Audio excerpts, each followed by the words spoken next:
Hi friends, welcome to Meeza's kitchen.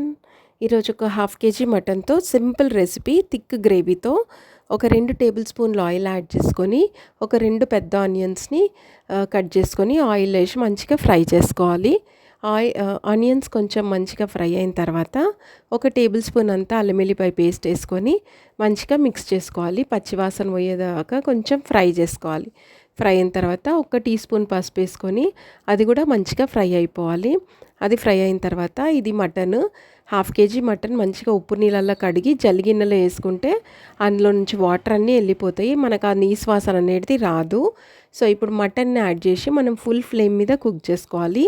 Full flame మీద cook చేసుకుంటే అందులో ఉన్న వాటర్ అన్నీ వచ్చేస్తాయి. మనకి ఎక్కువ వాటర్ యాడ్ చేయాల్సిన అవసరం ఉండదు. అట్లా వాటర్ అన్నీ రిలీజ్ అయితే ఇప్పుడు ఒక 2 టమాటోస్, మంచిగా కొంచెం కొత్తిమీర, పుదీనా, పచ్చిమిరపకాయలు ఒక 3 పచ్చిమిరపకాయలు యాడ్ చేసుకొని మంచిగా మిక్స్ చేసుకోవాలి. వాటర్ అన్నీ ఫుల్ వచ్చినాయి కదా మటన్లో. ఇప్పుడు 2 టేబుల్ స్పూన్స్ అంత కారం, సరిపోయినంత సాల్ట్ యాడ్ చేసుకొని మటన్ని మంచిగా మిక్స్ చేసుకోవాలి. మటన్ అంతా మంచిగా కలిపేసుకొని ఇప్పుడు లో ఫ్లేమ్ మీద మూత పెట్టుకొని మటన్ని ఒక 2 to 3 మినిట్స్ వరకు కుక్ చేసుకోవాలి. విజిల్ పెట్టకముందే 2 to 3 మినిట్స్ వరకు ఇట్లా కుక్ చేసుకుంటే ఆ టమాటోస్ అన్నీ మంచిగా సాఫ్ట్గా కుక్ అయ్యి ఇంకా మనకి వాటర్ రిలీజ్ అవుతాయి. సో మనం ఎక్కువ వాటర్ యాడ్ చేయం. జస్ట్ చూసినరా వాటర్, నేను ఓన్లీ ఒక్క చిన్న గ్లాస్ అన్ని వాటర్ అంతే. ఎందుకంటే మటన్ అది కుక్ కావడానికి అంతే. మనము వాటర్ ఇవ్వకుండా కూడా కుక్ చేసేయచ్చు లో ఫ్లేమ్ మీద పెట్టి.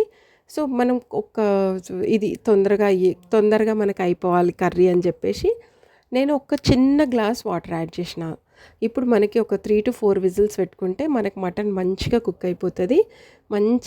ఎక్కువ గ్రేవీ కాకుండా కొంచెం థిక్గా గ్రేవీ. మటన్ మంచిగా కుక్ అయిపోయింది. ఇప్పుడు ఒకసారి చెక్ చేసుకోవాలి. ఇట్లా విజిల్ తీసిన తర్వాత మటన్ని చెక్ చేసుకొని ఒకవేళ ఉడకకపోతే మళ్ళీ ఒక్క విజిల్ 2 విజిల్స్ పెట్టుకుంటే కుక్ అయిపోతుంది. సో సరిపోయినంత ఇప్పుడు పెప్పర్ పౌడర్ యాడ్ చేసుకోండి. గరం మసాలా కూడా నేను ఏం యాడ్ చేస్తలే, ఎందుకంటే ఇది నేను వాడిన కారము కూర కారము, మసాలా కారం అనమాట. ఆల్రెడీ అందులో ధనియా, జీరా,